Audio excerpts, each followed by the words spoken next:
Lucas, a seasoned park ranger known for his unflappable calm, was deep in the Redwood National Park, tracking an injured elk. The usual symphony of birdsong and rustling leaves, once a calming backdrop, now grated on his nerves. He'd been in these woods hundreds of times, but today, a prickle of unease had settled on his skin hours ago. Then, a flicker of movement caught his eye, too quick for a squirrel, too fluid for a branch. He squinted, but saw only the towering, ancient trees.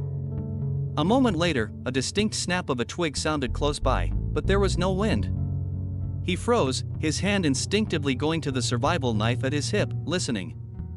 Another rustle, this time from higher up, like dry leaves scuttling, but the air was still. He was certain he saw a cluster of leaves and branches briefly coalesce into something like a gnarled shoulder, then dissolve back into the canopy.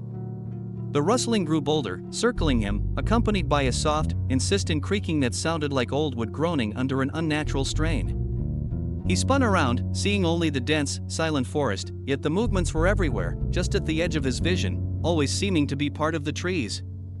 The forest felt alive, but with a predatory, utterly wrong kind of life, mimicking its own sounds to hunt him.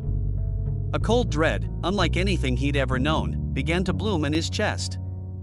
This wasn't a bear, or a mountain lion. This was something that wore the forest like a skin, and it was tightening its grip.